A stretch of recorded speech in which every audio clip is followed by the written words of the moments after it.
Hello, have a very nice day. Guru Nanak ने एक बात कही थी बहुत साल पहले, आज से 550 साल पहले कही होगी। सिद्ध जाए बैठे पर्वती, कौन जगत को पार उतारा। उस वक्त जिस वक्त हिंदुस्तान में मुसलमान इंट्रूडर्स आ रहे थे, बाबर जैसे घुसपैठिए आ रहे थे, आक्रमणकारी आ रहे थे, उस वक्त हिंदुस्तान का हिंदू छुप गया, हिंदुस्तान के राजे भी छुप गए। कईयों ने तो बाबर का स्वागत किया कि आओ हमारे देश में आ जाओ। बड़े बड़े जो मठाधीश थे, धर्म के ठेकेदार थे, वो भी छुप गए। बुद्ध धर्म वाले सारे छुप गए, जैन धर्म वाले भी सारे छुप गए। कोई सामने नहीं आ रहा, कोई नहीं कह रहा था कि हिंदुस्तान हमारा है, आप इसे छोड़ो। उस वक्त हिंदुस्तान की जो तलवार थी ना, वो ऐसे लगता है कि ठंडी पड़ गई थी। तब गुरु नानक ने बाबर का उसके मुंह पर यह कह के स्वागत किया कि बाबर तू जावर है, तेरे कारण हिंदुस्तान में लाखों बच्चे यतीम हो गए, तू जुर्मी है, तेरे जुर्म के कारण बच्चे अनाथ हो गए, औरतें विधवा हो गई। और गुरु नानक को फिर इसकी सजा मिली। गुरु नानक को बाबर ने कैद कर लिया, ताकत उसके हाथ में। इसी घटना को बाद में जो कवि लोग थे, जो गवैये लोग थे, उन्होंने एक गाने के रूप में गाना शुरू किया कि देखिया मैं बाबर दे दरबार एक मस्ताना जोगी, बाबर दे जेल खाने पीसन नु मिल गए दाने, चक्की तो वाक्य मैं बलिहार एक मस्ताना जोगी। तो हिंदुस्तान की सुध लेने वाले, चाहे वो धर्म के ठेकेदार थे, चाहे वो मठाधीश थे, चाहे हिंदुस्तान के राजे थे, आज जो अपने आप को बहुत बहादुर कहते हैं ना, हिंदू धर्म का झंडा उठा के चलते हैं, उस वक्त कोई नहीं था। सब अपनी जान बचा के भाग रहे थे। अगर होता कोई तो बाबर का मुकाबला ना करता। यह उस वक्त की हालत थी। बस दिमाग में आ गई बात, मैंने आपके साथ साझी कर ली। आज की बात क्या है? जिस वक्त ये तड़फड़ा रहे थे ना कि राज हमें मिल जाए, जल्दी से जल्दी मनमोहन सिंह छोड़ के भाग जाए,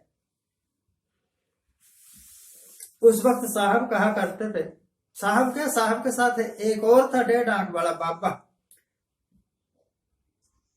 रणछोड़ दास, आप जानते होंगे ना, वो सलवार पहन के भाग गया था दिल्ली से।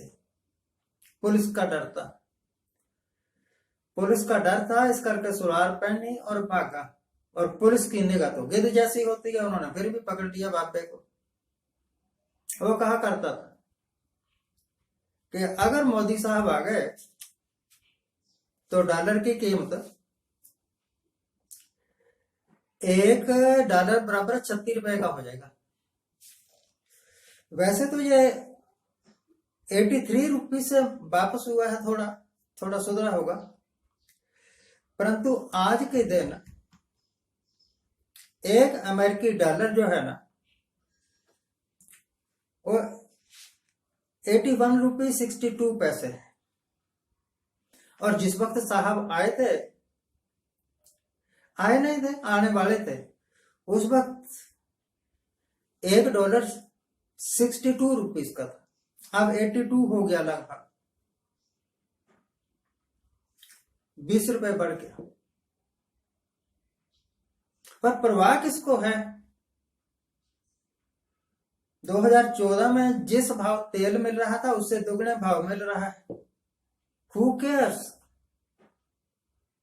जिस भाव पेट्रोल था, जिस भाव डीजल था, जिस वक्त एलपीजी गैस थी, लगभग दुगने दुगने हो गए।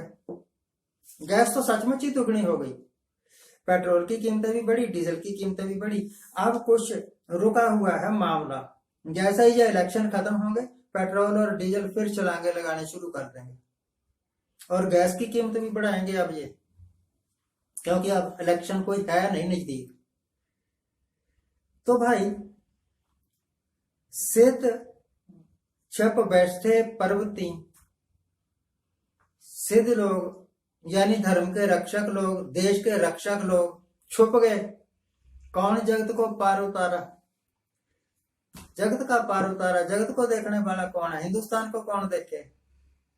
हमारे साहब तो एक दिन में 4-4, 5-5 रैलियां कर रहे हैं।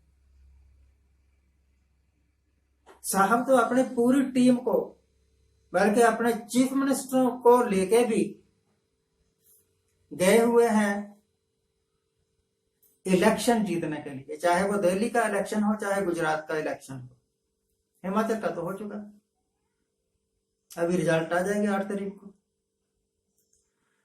एक दिन में 4-4 रैलियां करने हैं। इलेक्शन जीतने के लिए 20 रैलियां कर देने हैं, रोड शोज कर देने हैं, उद्घाटन कर देने हैं, कई फाउंडेशन स्टोन्स लगा देने हैं, सरकारी खजाने खोल देने हैं गुजरात की जनता के लिए, क्योंकि वहां से राज लेना है। अगर वोटें डालेंगे तभी राज मिलेगा। साहब तो इलेक्शन जीतने की तिगड़न में बिजी हैं।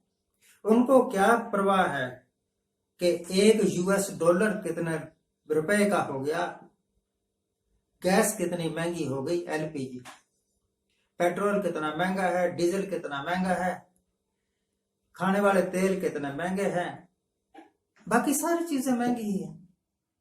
और जब मैं आया था, जब मैं पावर में नहीं था, उस वक्त क्या हालत थी, आज क्या हालत है। बस हिंदुस्तानियों, आप भाजपा भाजपा कह के मोदी मोदी नमो नमो करते रहो। इससे और कुछ हो या ना हो, महंगाई की तकलीफ महसूस नहीं होगी। आप मोदी मोदी किया करो, बीजेपी के वोट डाला करो, या किसी कांग्रेस को भी डाल दोगे, अब कांग्रेस भी नहीं कंट्रोल कर पाएगी। हालत इतने बिगड़ गए हैं, अब कोई नहीं कंट्रोल कर पाएगा। जो लोग इस उम्मीद में हैं कि राज बदलेगा और स्थिति सुधरेगी, बिल्कुल गलत है वो। हालात इतने बिगाड़ दिए गए हैं कि अब कोई भी आ जाए सुधार नहीं सकता। ये हमारे महाप्रभु की कृपा है। महाप्रभु यानी कि गप्पे मारने वाले हमारे बादशाह सलामत, सुल्तान आजम। आज के लिए इतना है। मैं तो सिर्फ यह कहना चाहता था, गप्पे मारी जा सकते हैं, गप्पों से काम कोई नहीं होता। काम करने के लिए काम करने का जज्बा चाहिए, थोड़ी अकल भी चाहिए, दोनों ही है। आज के लिए इतना ही। आज जिनका जन्मदिन है उनको हैप्पी बर्थडे। आज जिनकी मैरिज एनिवर्सरी है उनको बहुत बहुत शुभकामनाएं। सदा सुखी रहिए, आनंद प्रसन्न रहिए। मैं कामना करता हूं कि हिंदुस्तान के हालात सुधरें।